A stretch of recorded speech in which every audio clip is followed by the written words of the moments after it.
प्रकाश का अपवर्तन हमें पढ़ना है, रिफ्रैक्शन ऑफ लाइट। प्रकाश का अपवर्तन क्या है, इसके पीछे हम परावर्तन पढ़े थे। परावर्तन में क्या था कि प्रकाश की किरण, जैसे वस्तु है इसमें प्रकाश की किरण पड़ रही है और आंख तक पहुंच गया, तो हमें ये वस्तु यहीं दिखाई दे रहा है। बात समझिएगा, ये जहां है वहीं दिखाई दे रहा है।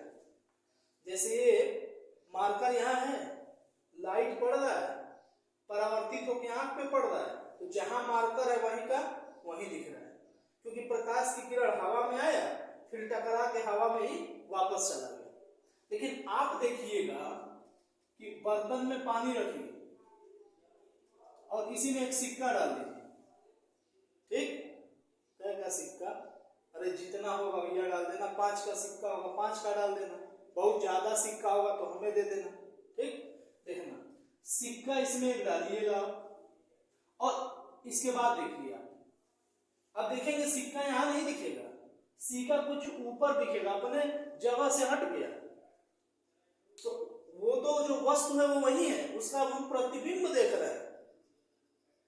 यहां वस्तु रखे हैं तो वहीं का वहीं दिख रहा है, ठीक। लेकिन अब पानी के अंदर सिक्का डाल दिए हैं तो सिक्का यहां नहीं दिख रहा है, कुछ ऊपर दिख रहा है। अब ऐसा क्यों हो रहा है, इसी बात को पढ़ना है। अब प्रकाश की किरण आई ऐसे, तो ये हवा है, हवा से किसमें घुसा, पानी में, तो रास्ता बदला होगा, फिर यहां से टकराया होगा तो पानी में आया होगा, फिर हवा में आया होगा। अरे बस समझ में, यहाँ 2 माध्यम होगा, यहाँ क्या था, हवा में आया था और हवा में ही टकरा के वापस चला गया था, ठीक। तो उसी माध्यम में आया था, इसलिए जो चीज जहां का है वही दिख रहा है। लेकिन ये सिक्का यहां क्यों नहीं दिख रहा है, क्योंकि जब सिक्के से किरण आ रही है तो पानी में, या पानी में से फिर हवा में, तो माध्यम बदलेगा तो रास्ता बदलेगा। माध्यम बदला, ये क्या है, पानी है, और ये क्या है, हवा, तो माध्यम बदल गया। और जब माध्यम बदलेगा तो रास्ता बदलेगा, और जब रास्ता बदलेगा तो जो वस्तु है उसका प्रतिबिंब कहीं और बन जाएगा, तो हम वस्तु नहीं देख रहे हैं, उसका प्रतिबिंब देख रहे हैं। अरे बात समझ में, तो हम वस्तु न देख करके क्या देख रहे हैं, प्रतिबिंब देख रहे हैं, ये ध्यान रखिएगा बात को। और इसी बात को यहां पढ़ना है, प्रकाश का अपवर्तन। इसमें 2 माध्यम आपको दिखेंगे, ठीक, और अपवर्तन होगा क्या, तो जब प्रकाश की किरण एक पारदर्शी माध्यम से और कहां जाएगी, दूसरे पारदर्शी माध्यम, ठीक। जैसे देखिएगा, ये एक माध्यम है, जैसे मान लीजिए हवा है और ये नीचे पानी भरा हुआ है, ठीक ना, तो प्रकाश की किरण ऐसे आ रहा है, ठीक। अब यहां आया तो हम यहां एक अभिलंब खींच दे रहे हैं ऐसे, ये मान लीजिए पानी है, ठीक। तो प्रकाश की किरण ऐसे आया हवा से, अब किधर घुसा, पानी में, तो जैसे पानी में घुसेगा ना तो अब सीधे नहीं चलेगा, इसका मार्ग बदल जाएगा, ठीक, मार्ग इसका बदल जाएगा, ठीक। और ये अभिलंब है ना, तो अभिलंब की तरफ झुक जाएगा।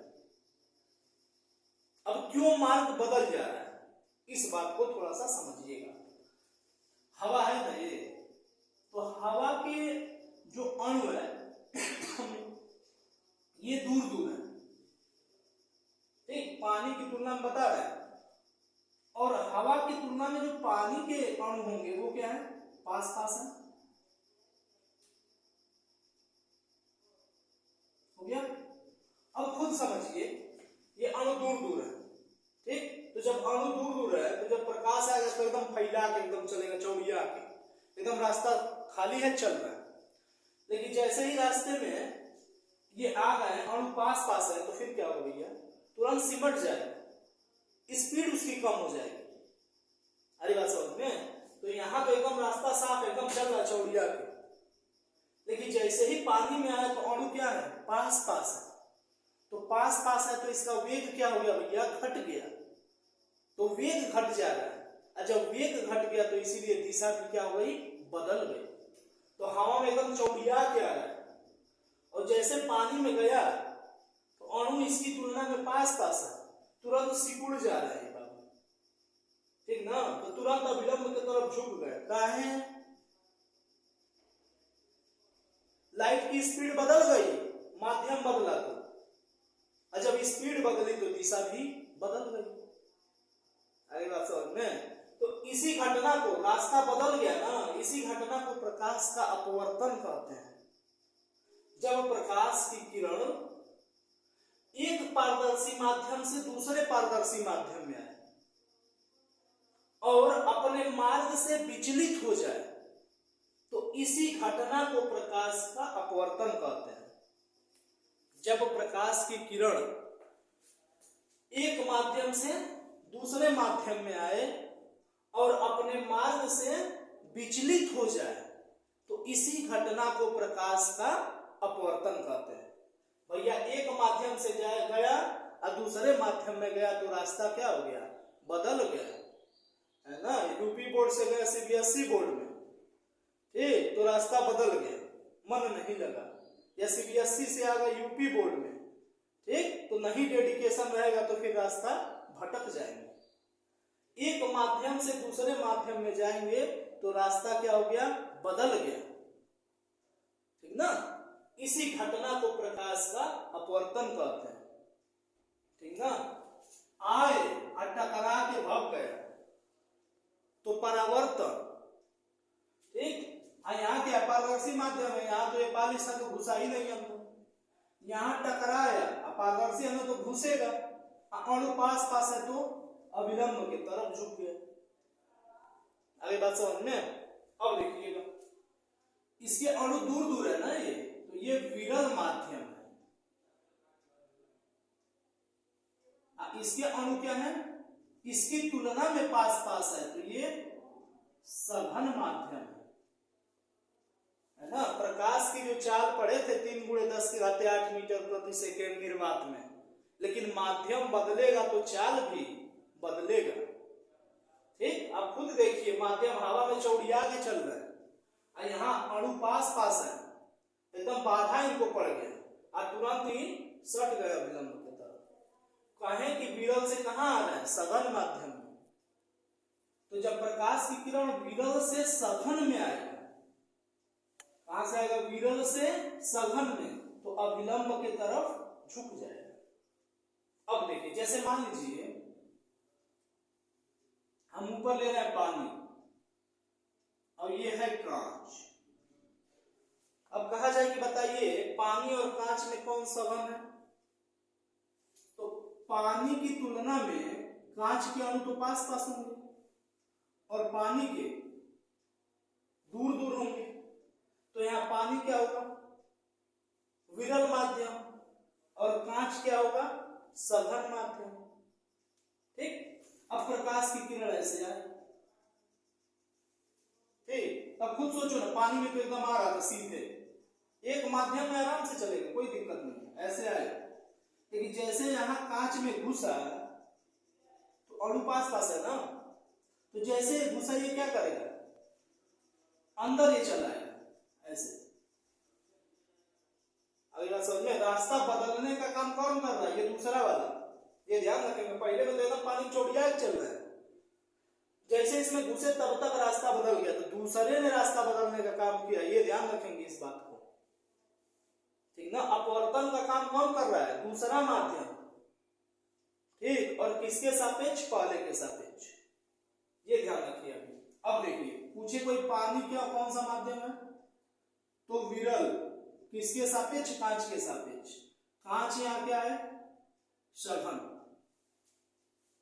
दो में कंपेयर करना, ये ध्यान रखना। यहाँ पानी और कांच की बात करेंगे तो पानी विरल माध्यम और कांच सघन माध्यम हो गया, ठीक। जैसे यही ऊपर कांच होता और ये पानी, ऐसे किरण आ रहा है।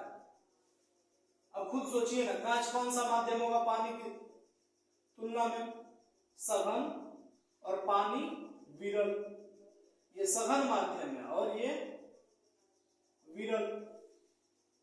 तो ये क्या जाएगा एकदम सीधे, जब माध्यम बदला तो भैया रास्ता बदल जाएगा, माध्यम बदलेगा तो रास्ता बदलेगा। तो इस सघन से एकदम ये थोड़ा दूर दूर हो गए तो अब एकदम चौड़िया चलेगा, तो ये यहीं से फैल जाएगा, एकदम ये पास पास है तो एकदम सिकुड़ सिकुड़ के चल रहा था, और जैसे ही हम दूर दूर है एकदम फैल के चलने लगा। ठीक, तो जब किरण सघन से कहा जाएगा विरल में, सघन से विरल में, तो ये अविलंब से दूर हट जाएगा। अगर रास्ता बदला ना, असल में तो ऐसे जाना चाहिए था, लेकिन अविलंब से दूर हट गया। यहाँ तो असली में ऐसे जाना चाहिए था, लेकिन माध्यम बदला तो चला गया ऐसे। हमारी बात समझ में, पथ से विचलित हो गया। इसी घटना को हम कहेंगे प्रकाश का अपवर्तन। जब प्रकाश की किरण एक माध्यम से दूसरे माध्यम में जाए और अपने मार्ग से विचलित हो जाए, तो इसी घटना को प्रकाश का अपवर्तन कहते हैं। ठीक, या ये भी लिख सकते हैं कि जब प्रकाश की किरण एक पारदर्शी माध्यम से दूसरे पारदर्शी माध्यम में जाए, ठीक, और उसका चाल और दिशा बदल जाए, तो इसी घटना को प्रकाश का अपवर्तन कहते हैं। ठीक, प्रकाश की चाल बदल रही है, दिशा बदल रहा है, ठीक, लेकिन एक बात ध्यान रखेंगे, आवृत्ति नहीं बदलती है। नोट करके लिख लीजिएगा, आवृत्ति नहीं बदलती है। ठीक, ये ध्यान रखेंगे। देखिए विरल माध्यम में क्या है, सघन में अणु पास पास, अविरल में अणु दूर दूर। सघन में एकदम घन, अविरल में विरल। ठीक, ये ध्यान रखेंगे। जब किरण सघन से, सघन माध्यम से विरल माध्यम में जाएगी, ठीक ना, अपवर्तन में दो ही चीज देखेंगे, या तो अविलंब की तरफ झुकेगा या तो अविलंब से दूर जाएगा। तो कब अविलंब की तरफ झुकेगा, कब दूर जाएगा, इस बात को समझना है। अब देखिएगा यहां, जब विरल से सघन में जा रहा है तो अविलंब की तरफ झुक जाएगा, और जब सघन माध्यम से विरल माध्यम में जाएगा तो अविलंब से दूर हट जाएगा, अविलंब से दूर, और ये अविलंब के पास कर लेंगे ना, ये ध्यान रखना, इतना नोट कर लीजिए इसे। दोनों माध्यम में, एक माध्यम कौन सा है, सघन माध्यम, और एक कौन सा है, विरल माध्यम। हो जाएगा।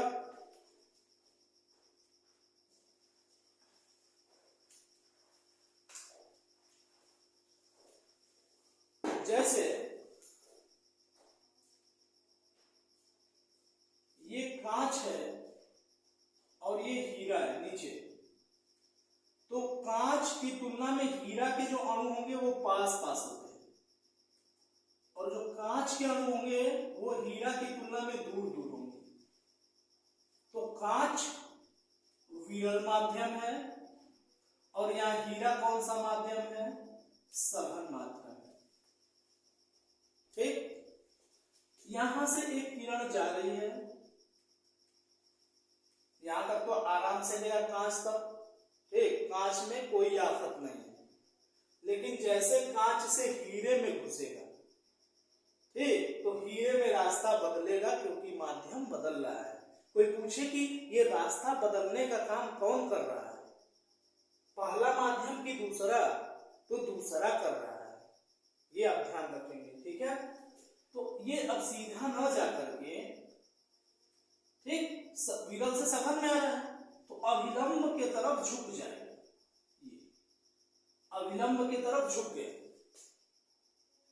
ठीक है, तो ये ध्यान रखेंगे, अविलंब की तरफ झुक जाएगा, कर लेंगे ना। अब देखिए, जो किरण आ रहा है, इस किरण का नाम है आपतित किरण। ठीक, जो किरण आ रहा है उसका नाम आपतित किरण। इस बिंदु को हम कहते हैं आपतन बिंदु।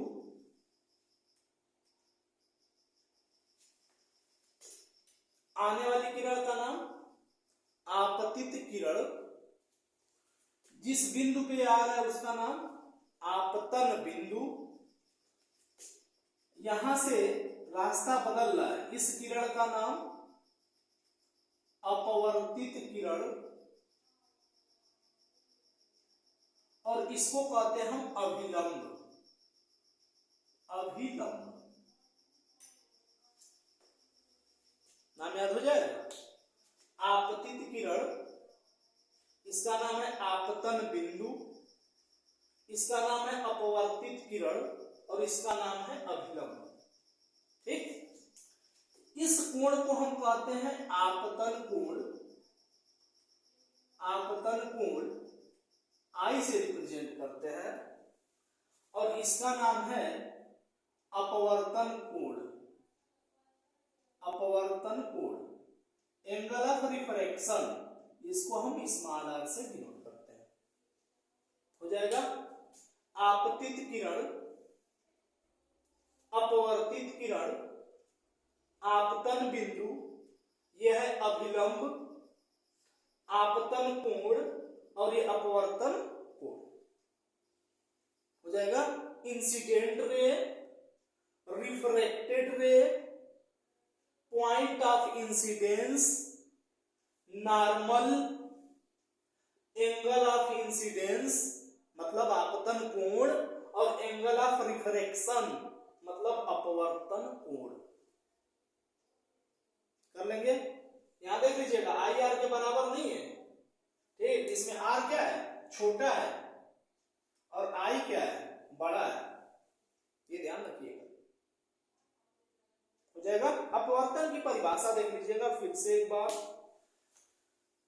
जब प्रकाश की किरण एक माध्यम से दूसरे माध्यम में जाएगा तो अपने रास्ते से, अपने पथ से विचलित हो जाएगा। भैया ही रास्ता है, असल में ऐसे ऐसे ऐसे ऐसे जाना चाहिए था, लेकिन इधर मुड़ गया, अपने पथ से विचलित हो जाएगा। इसी घटना को प्रकाश का अपवर्तन कहते हैं। ठीक, अपवर्तन के दो नियम हैं, ठीक ना। अब दूसरी बात भी याद रखनी है कि विरल से सघन में जाएगा तो अविलंब के तरफ,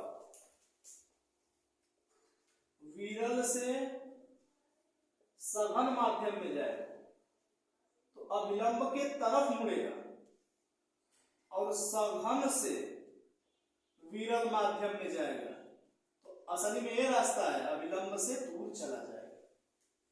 ये आई है और ये आर है, तो आई बड़ा है आर से, और इसमें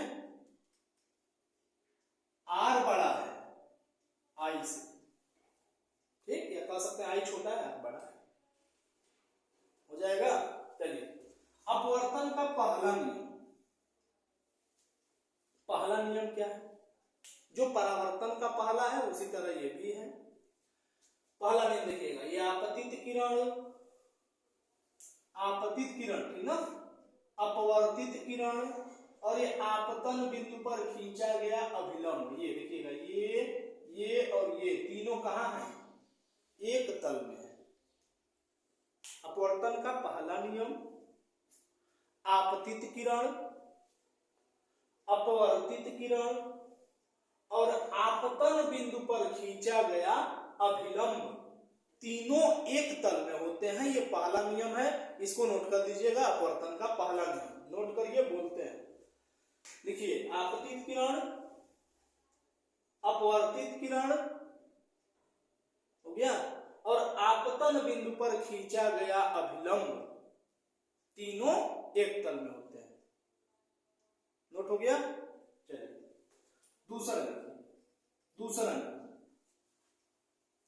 दूसरा नियम क्या है? किसी एक वर्णी प्रकाश के लिए, एक रंग के लिए, जैसे लाल जला रहा है तो लाल के लिए, हरा है तो हरा के लिए। ठीक, अभी इसको समझेंगे, अभी समझा देते हैं इस बात को।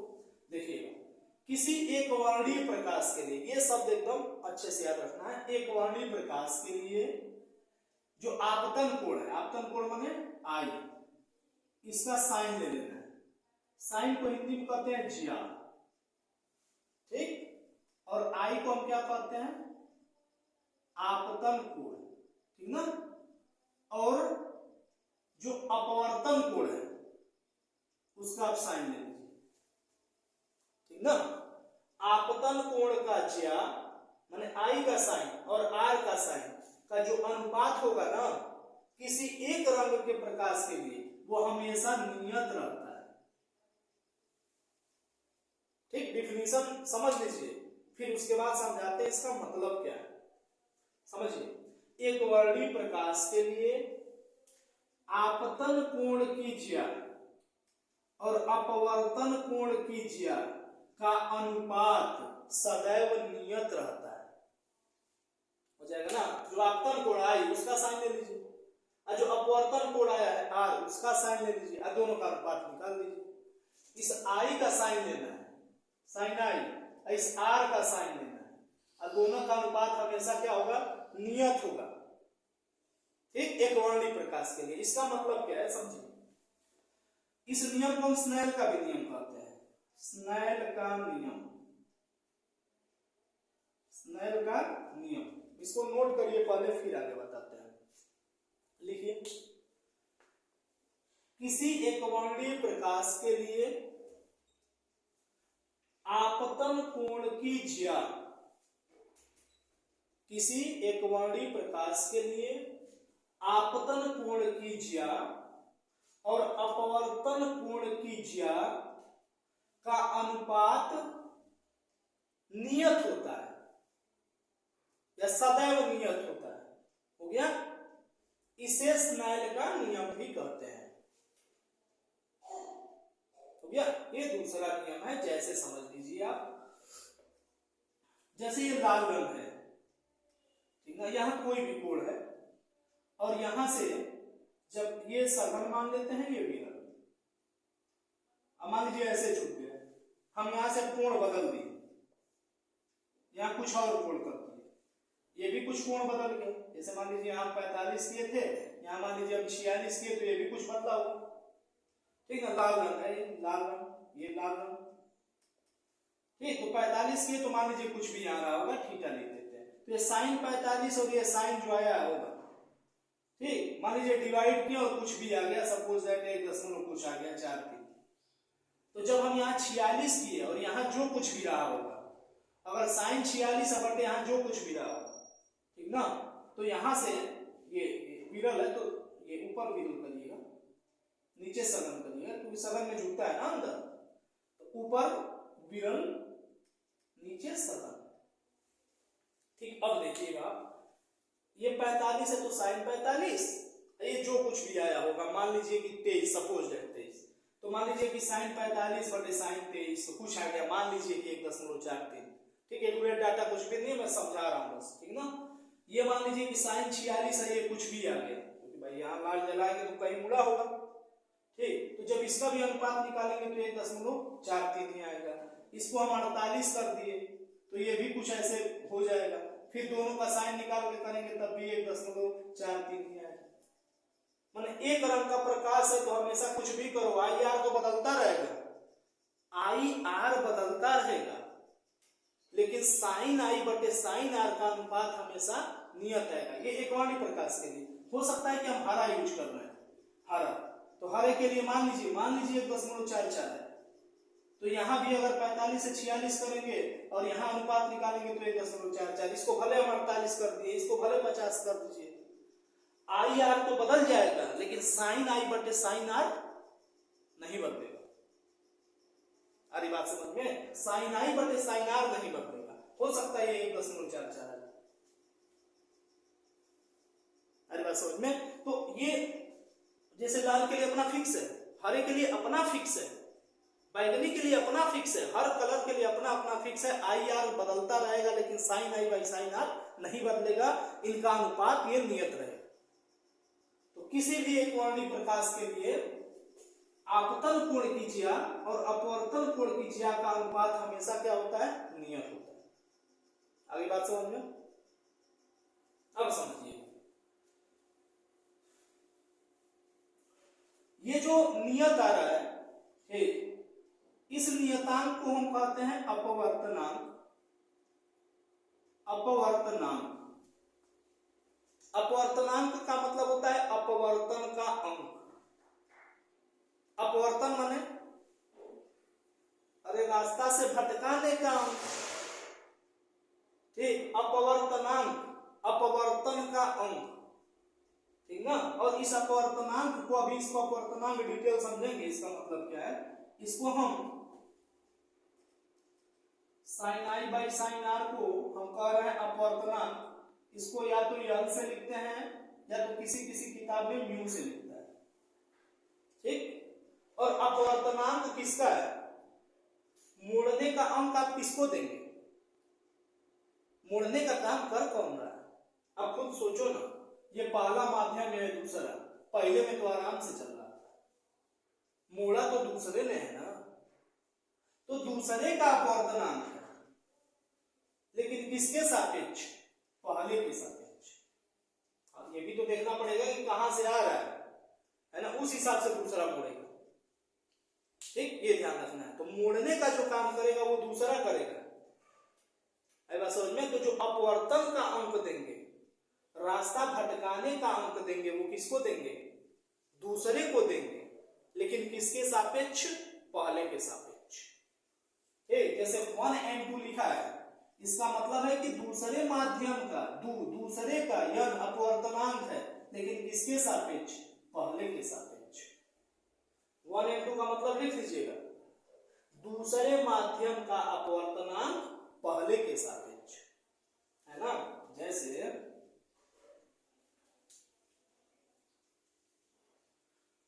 ये मान लीजिए कांच है और यह है हीरा, किरण गया कांच से हीरे में, तो ये अभिलंब से सट जाएगा, ठीक। ये आई है और ये आर लिख देते हैं।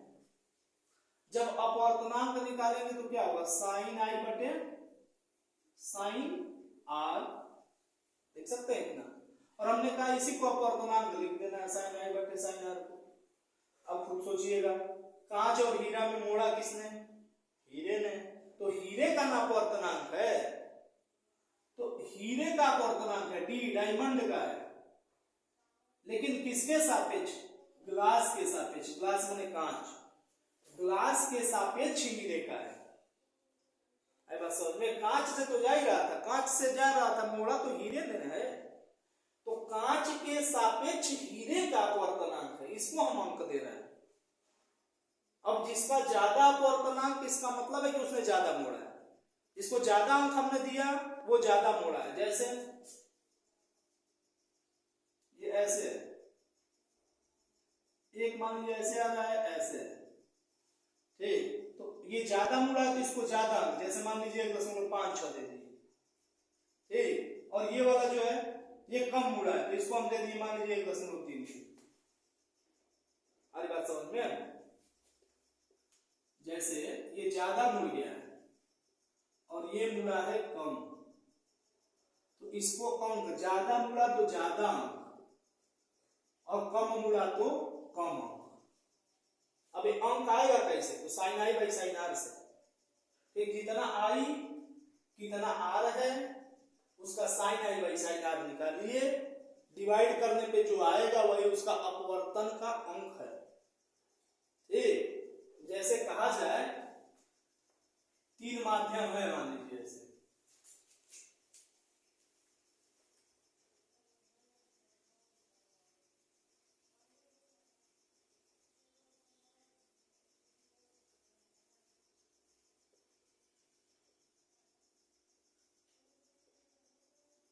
अब समझिएगा।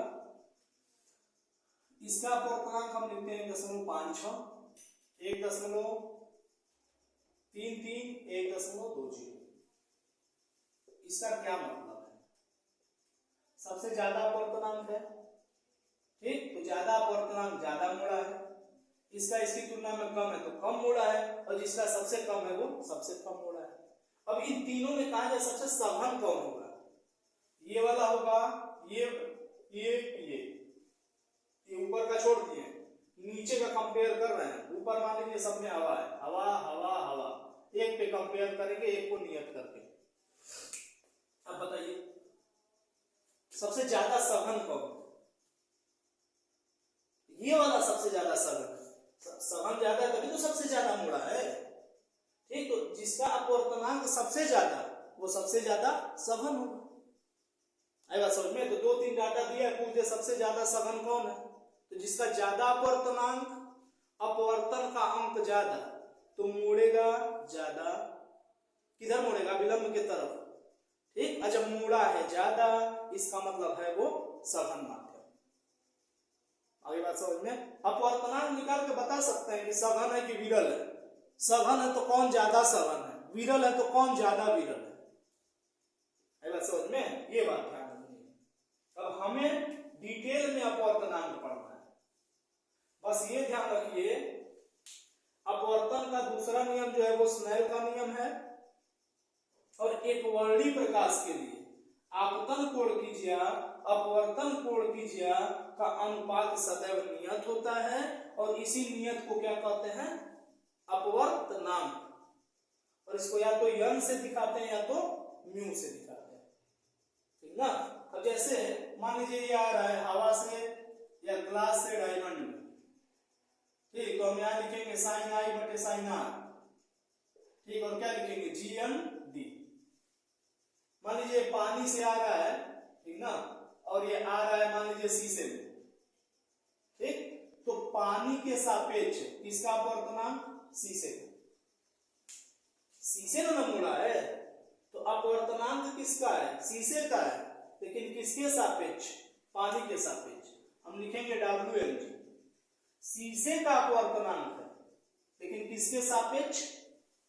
पानी के सापेक्ष। यहां डायमंड का अपवर्तनांक है, किसके सापेक्ष? ग्लास के सापेक्ष। अपवर्तनांक रिफ्रैक्टिव इंडेक्स, अपवर्तनांक इंग्लिश ना, रिफ्रैक्टिव इंडेक्स लिख लीजिए, रिफ्रैक्टिव इंडेक्स हो जाएगा। यहां अगर मान लीजिए कि अगर ये हवा से जाता है, ठीक, हवा से, और मान लीजिए कि हवा से और किसी में जा रहा है, इसमें कर दिया जाए, ठीक, हवा से पानी में कर दिया, ठीक, तो इसको लिखेंगे ANW। अरे बात समझ में? तो ऐसे रिप्रेजेंट किया जाता है। अरे बात समझ में? ये ध्यान रखेंगे, ये डाटा सब मत लिखिएगा, ये समझाने के लिए है ना। अभी एक एक डाटा जितने लिखेंगे सब समझाने के पर्पस से है ना। डाटा ये सब 1.56 1.33 ये सब समझने के लिए। अभी एक्यूरेट डाटा पढ़ेंगे हम, ठीक ना, कि पानी से जब जाएगा हवा में तो क्या होगा, हवा से पानी का वो सब फिक्स वैल्यू आएगा, तो उसको सब हम समझेंगे, ठीक ना। ये बस समझने के लिए है, तो इतना आप समझ गए होंगे। एक बार देख लीजिए क्या पढ़े हैं। पहला पढ़े हैं प्रकाश का अपवर्तन क्या है। ठीक, तो जब प्रकाश की किरण एक माध्यम से दूसरे माध्यम में जाए और अपने पथ से विचलित हो जाए, तो इसी घटना को प्रकाश का अपवर्तन करते हैं। जब ये विरल से सघन में जाएगा तो अविलंब की तरफ झुक जाएगा, और जब ये सघन से विरल में जाएगा तो अविलंब से दूर हट जाएगा। ये ध्यान रखना है। फिर दो नियम याद रखना है। आपतित किरण, अपवर्तित किरण और आपतन बिंदु पर खींचा गया विलंब तीनों एक तल में होते हैं। दूसरा नियम, आपतन कोण की ज्या और अपवर्तन कोण की ज्या का अनुपात एक वर्णी प्रकाश के लिए जो होता है नियत होता है, और इसी नियतांक को हम कहते हैं अपवर्तनांक। ठीक, अब अपवर्तनांक क्या है ये डिटेल समझना है। अपवर्तन का अंक ज्यादा मतलब मुड़ ज्यादा रहा है, मतलब जो ज्यादा मुड़ेगा उसको ज्यादा अंक दीजिएगा। जैसे पूछा जाए कि इसका अपवर्तनांक ज्यादा होगा कि इसका ज्यादा होगा, इसका कि इसका ज्यादा होगा। ज्यादा मुड़ेगा तो ज्यादा अंक, कम मुड़ेगा तो कम अंक। ठीक, और ज्यादा अपवर्तनांक मतलब ज्यादा सघन। ठीक, तो ये यहां से याद रखना।